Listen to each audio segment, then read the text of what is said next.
Selamat datang di pelajaran bahasa Korea kelas atau level atau tingkat menengah bahasa Korea atau yang disebut intermediate. Level tingkat menengah. Nah, hari ini kita akan membahas kembali materi yang pertama, yaitu saram. Saram artinya adalah orang, juga manusia juga bisa. Nah, kita masuk materi yang pertama dengan berbagai kosakata yang bersangkutan dengan saram. Nah, kosakata yang lalu-lalu yang kita sudah bahas adalah kamjong dan juga kasikjo kita. Nah, kamjong adalah emosi, perasaan, dan kasikjo kita itu adalah palsu atau juga bisa kepalsuan. Nah, hari ini kita akan membahas 개성적이다. 개성적이다 artinya unik, terkenal, unggul. 개성적이다, unik, terkenal, unggul. Penggunaannya 개성적이다 ini jika ditambah dengan nian menjadi kata benda.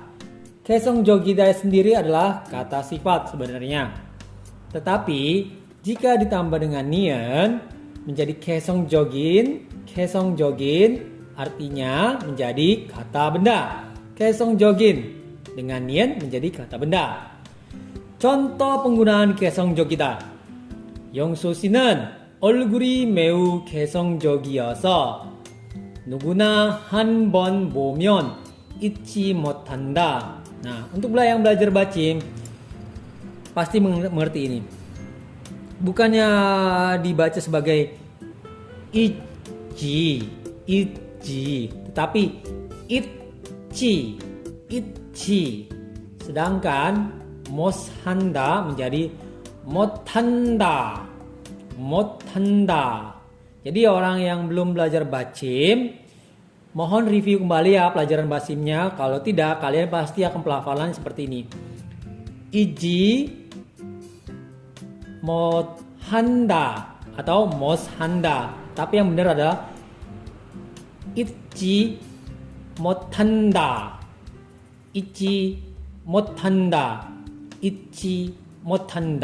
Jadi 영수 씨는 얼굴이 매우 개성적이어서 누구나 한 번 보면 잊지 못한다.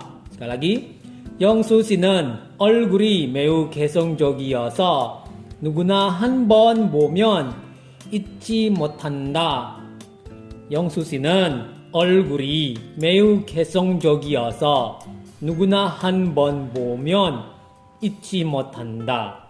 Artinya, siapapun jika melihat wajah Yongsu Si pertama kali tidak dapat melupakannya karena sangat atau begitu unik. Sekali lagi, siapapun jika melihat wajah Yongsu Si pertama kali tidak dapat melupakannya karena sangat atau begitu unik. Sekali lagi, siapapun jika melihat wajah Yongsu Si pertama kali tidak dapat melupakannya karena sangat atau begitu unik. 영수 씨는 얼굴이 매우 개성적이어서 누구나 한 번 보면 잊지 못한다. Nah, kita akan bahas artinya satu persatu. Dimulai dari Yongsu Si. Nah, si ini digunakan untuk panggilan kepada orang dengan sopan atau hormat. Samping nama ya, menempel pada nama. Menempel Yongsu Si. Jadi untuk memanggil seseorang dengan sopan, kita menambah tambahan ini partikel si atau dalam bahasa Inggrisnya sufiksi atau partikel si ya. Jadi Yongsu Si ini digunakan untuk panggilan, untuk memanggil kepada orang dengan sopan atau hormat. Si sekali lagi digunakan untuk panggilan kepada orang dengan sopan dan hormat. Yongsu Si, Riki Si, 안녕하세요. Panggilan kepada orang jika memanggil orang dengan sopan dan hormat. Olgul adalah artinya wajah. Olgul artinya wajah. Olgul sekali lagi artinya wajah. Meu sangat begitu. Meu sangat begitu. Meu sangat begitu. Meu sangat begitu.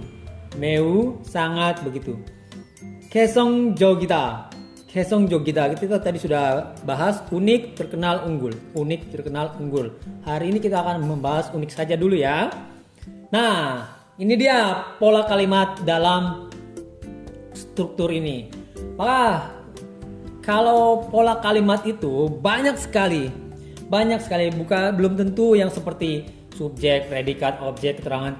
Enggak, ini juga termasuk pola kalimat, yaitu aso, oso, yoso. Sekali lagi, aso, oso, yoso. Sekali lagi, aso, oso, yoso. Ini diartikan sebagai karena. Artinya karena. A, o, yoso artinya karena. Nah, Kak, kok ada a, o, yoso? Ini digunakan ketika kosakata berakhir. Jika berakhir dengan vokal a dan o, sekali lagi, jika kosakata yang akhir vokalnya adalah a dan o, jika kosakata yang akhirnya a dan o, ini memakai pola kalimat aso. Sekali lagi, aso. Jika kosakatanya akhiran vokalnya adalah a dan o, ini memakai pola kalimat aso. Contoh, boda, boda. Bukannya boda aso ya. Bukan. Da ini adalah akhiran kata. Akhiran kata. Akhiran kata. Jadi ini tidak digunakan. Ini hanya akhiran kata. Oke, jadi yang terlihat di sini adalah o. O. Jadi o ditambah aso menjadi boaso. Ini namanya penulisan lama. Penulisan lama. Jadi orang-orang Korea yang dulu kadang masih menulis seperti ini. Tetapi kalau orang-orang Korea yang modern dipersingkat menjadi boaso karena ada filsufnya, semakin diperpendek semakin bagus atau semakin pendek semakin bagus. Ini pemikiran orang-orang modern. Oke, kembali lagi. Aso digunakan ketika kosakata akhir dari kosakatanya adalah vokal a dan o. Jadi memakai aso. Contoh, boda menjadi boaso, diperpendek menjadi boaso. Nah, terus kalau oso gimana dong Kak? Kalau oso digunakan ketika kosakatanya vokalnya selain a dan o. Artinya selain kosakatanya akhir kosakatanya a dan o, selain a dan o, yaitu o, u, i dan lain-lain, ini memakai oso. Sekali lagi, selain akhiran kosakatanya a dan o, dia memakai oso, yaitu o, u, i. Contoh, 개성적이 어서. Ini kan akhirannya i vokalnya. I. Jadi 개성적이어서.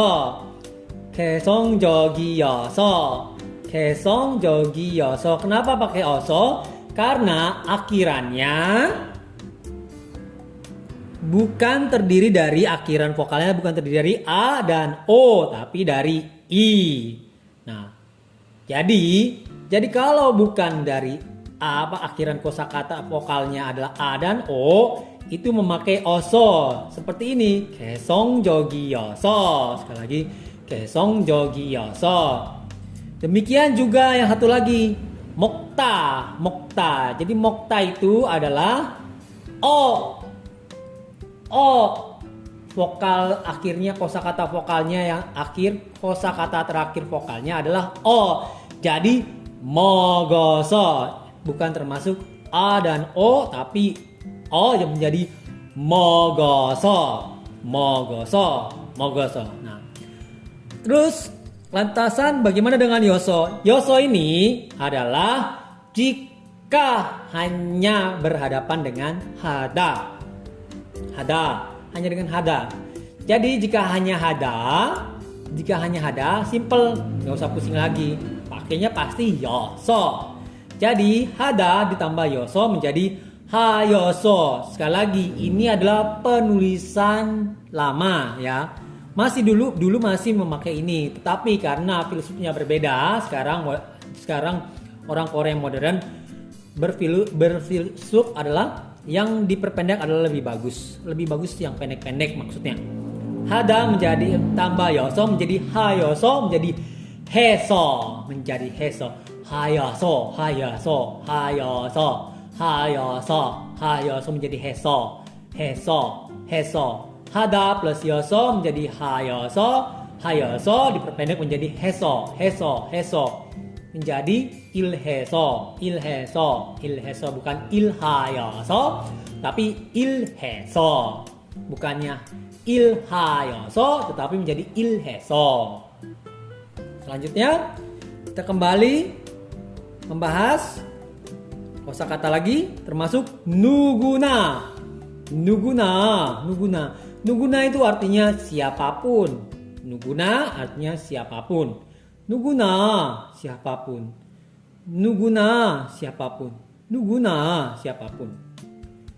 Nah, selanjutnya han dari kata hana yaitu hanbonboda artinya pertama kali melihat. Hanbonboda pertama kali melihat. Sekali lagi, hanbonboda artinya pertama kali melihat. Nah, kita masuk partikel lagi, pola kalimat lagi yaitu emyon atau myon. Emyon atau myon ini artinya adalah jika, kalau, seandainya. Emyon atau myon artinya jika, kalau, seandainya. Sekali lagi, emyon atau myon artinya jika, kalau, seandainya. Emyon atau myon artinya jika, kalau, seandainya. Nah, kok ada di sini ada emyon, ada myon? Pertanyaan yang bagus. Emyon digunakan ketika akhir kosakatanya adalah konsonan. Sekali lagi, emyon digunakan ketika akhir kosakata yang digunakan adalah konsonan. Contoh dari mokta itu menjadi mogemyon karena kosakata yang terakhir adalah konsonan. Karena ketika konsonan barulah memakai emyon. Kosakatanya terakhir adalah konsonan, jadi memakai emyon. Kenapa demikian? Simple aja. Kalau dengan mokmyon sepertinya kurang tepat. Tapi kalau mogemyon, pelafalannya lebih enak daripada mokmyon.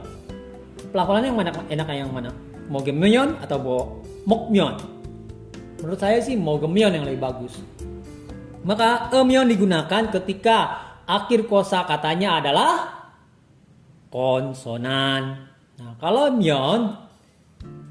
myon jika akhir kosakatanya adalah vokal. Sekali lagi, myon digunakan jika akhir kosakata yang digunakan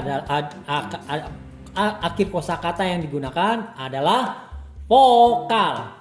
Jadi myon digunakan ketika kosakata yang ingin ditempel oleh kalimat emyon dan myon itu akhirannya adalah vokal. Jadi myon digunakan ketika kosakatanya akhirannya adalah vokal. Akhirannya vokal. Jadi bukannya bo emyon tetapi bomyon. Boda, bomyon.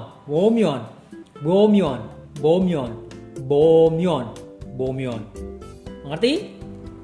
Emyon, mogomyon, myon, bomyon. Nah, kita kembali ke soal yang tadi. Nah, kita sudah tahu kesongjogida Kesong jogida unik terkenal unggul. Penggunaannya bisa dengan ditambah nien menjadi kata benda. Kesong jogin. Nah, untuk membahasnya kita harus membahas satu persatu ya. Jadi, kalau untuk menerjemahkan atau untuk melakukan penerjemahan, menyusun atau membuat kalimat dalam bahasa Korea maupun bahasa Korea ke bahasa Indonesia, sebenarnya saya sudah memberikan 3 tips dan cara ya untuk menyusun atau membuat dan menerjemahkan kalimat bahasa Korea. Yang pertama adalah harus mengerti Hangul dan Bacim. Yang kedua, harus mengerti susunan, struktur atau pola kalimat dalam bahasa Korea. Yang ketiga adalah harus mengerti struktur kalimat bahasa Indonesia yang baku. Nah, kita lihat. Kalau kita singgung, dasar struktur pola kalimat bahasa Korea adalah subjek, predikat, subjek, objek, predikat, subjek, keterangan, objek, predikat. Sedangkan Indonesia, subjek, predikat, objek, keterangan. Betul kan? Ini bahasa Korea subjek, predikat, subjek, objek, predikat, subjek, keterangan, objek, predikat. Ini untuk yang Korea. Tapi kalau Indonesia, subjek, predikat, objek, keterangan. Betul? Nah, yang jadi pertanyaan, tadi kan kita sudah singgung nih. 영수 씨는 얼굴이 매우 개성적이어서 누구나 한 번 보면 잊지 못한다. Yang jadi pertanyaan, di manakah letak subjeknya? Subjeknya terletak pada 영수 씨는 얼굴이, karena di sini ada partikel 는 dan i. Itu menunjukkan partikel yang menempel pada subjek.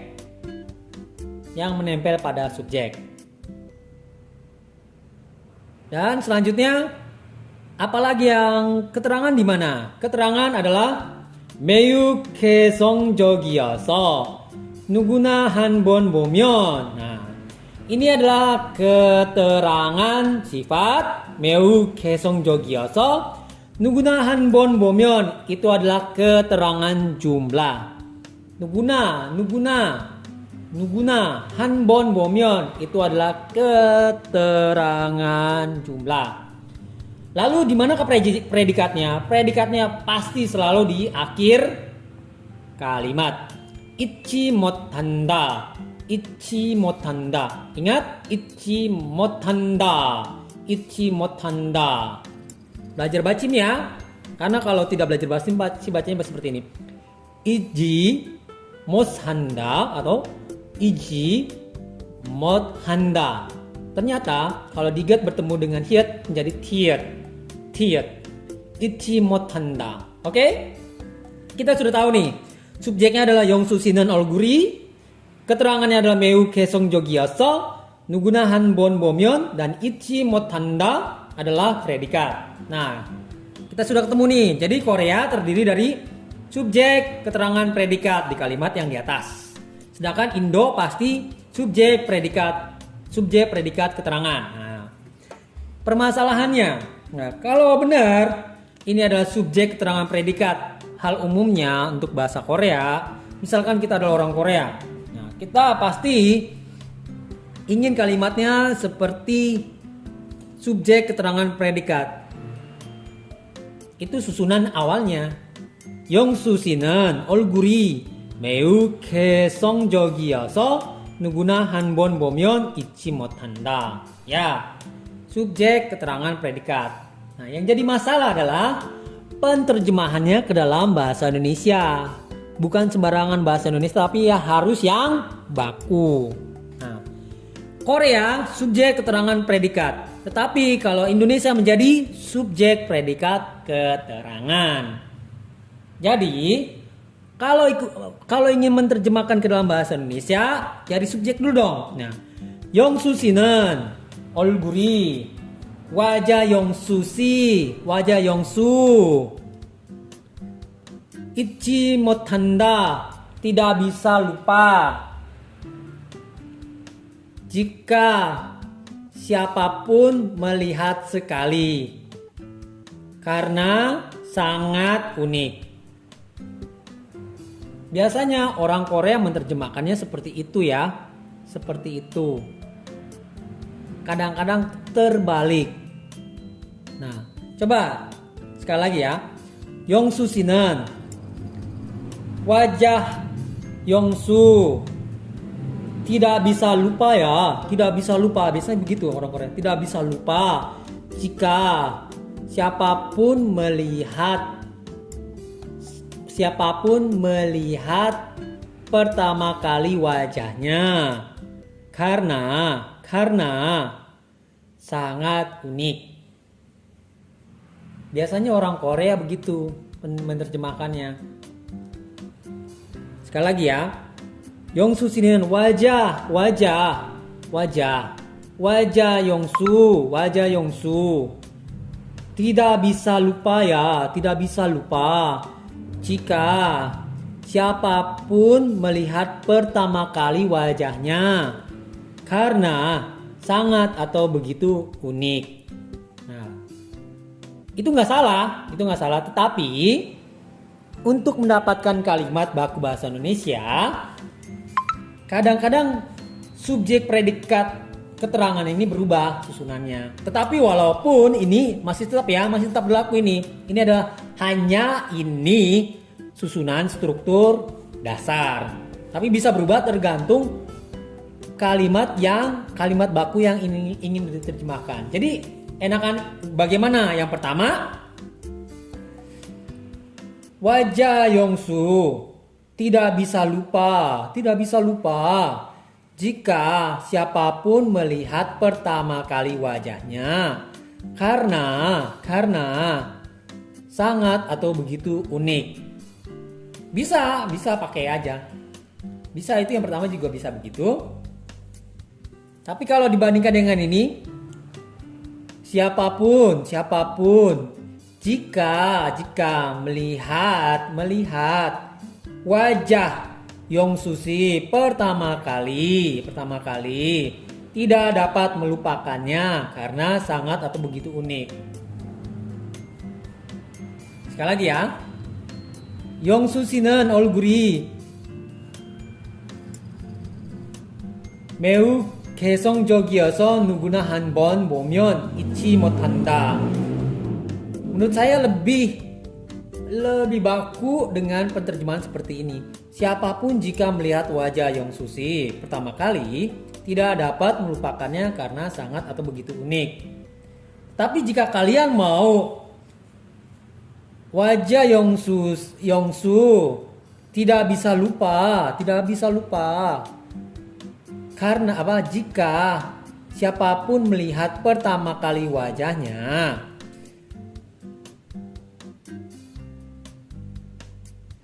karena sangat atau begitu unik. Bisa yang pertama ini bisa yang pakai siapa? Bisa ya seperti itu, bisa siapapun jika melihat wajah Yongsu Shi pertama kali tidak dapat melupakannya karena sangat atau begitu unik. Menurut saya yang paling baku adalah yang ini. Tapi kalau kalian mau menggunakan wajah Yongsu Shi, wajah Yongsu tidak bisa lupa. Jika siapapun melihat pertama kali wajahnya, jika siapapun melihat pertama kali wajahnya karena begitu atau sangat unik. Kalian bisa memakai itu, tapi kayaknya sedikit gimana ya? Sama-sama sulit juga sih, tapi menurut saya ini yang paling baku. Jadi Yongsu 씨는 얼굴이 매우 개성적이어서 누구나 한번 보면 잊지 못한다. Siapapun jika melihat wajah Yongsu Shi pertama kali tidak dapat melupakannya karena sangat atau begitu unik. Tapi juga bisa sebagai wajah Yongsu tidak bisa lupa jika siapapun melihat pertama kali wajahnya. Siapapun yang pertama kali melihat wajahnya karena sangat atau begitu unik. Bisa juga sih Tapi menurut saya ini yang lebih baku. Jadi kesimpulannya, subjek predikat keterangan ini adalah struktur dasar, tapi bisa berubah ketika untuk mendapatkan kalimat baku dalam bahasa Indonesia. Jadi intinya adalah subjek predikat keterangan ini adalah struktur pola dasar ya kalimat bahasa Korea, tapi bisa berubah ketika membuat kalimat baku dalam bahasa Indonesia seperti ini. Harusnya kan subjek dulu kan, predikat. Ini tiba-tiba siapapun jika melihat wajah. 누구나 한 번 보면 잊지 못한다. Ngerti? Nah, sekali lagi ya. 영수 씨는 얼굴이 매우 개성적이어서 누구나 한 번 보면 잊지 못한다. Kalian bisa menggunakan seperti ini. Wajah Yongsu tidak bisa lupa jika siapapun pertama kali melihat wajahnya, karena sangat atau begitu unik. Bisa seperti itu. Tapi yang lebih formal seperti ini. Siapapun jika melihat wajah Yongsu pertama kali tidak dapat melupakannya karena sangat atau begitu unik. Jadi sekali lagi, susunan dasarnya Korea subjek keterangan predikat. Ini juga bisa berubah tergantung pola kalimat yang akan digunakan. Subjek predikat keterangan juga bisa berubah tergantung kalimat baku yang akan diterjemahkan. Jika belum mengerti silakan review lagi, dan kalau masih banyak pertanyaan lagi, nanti kita akan bertemu di sesi berikutnya. Tinggal tanyakan saja atau tulis saja di komen di bawah ini ya. Sekian untuk pelajaran hari ini tentang 개성적이다. Sekian dan annyeong.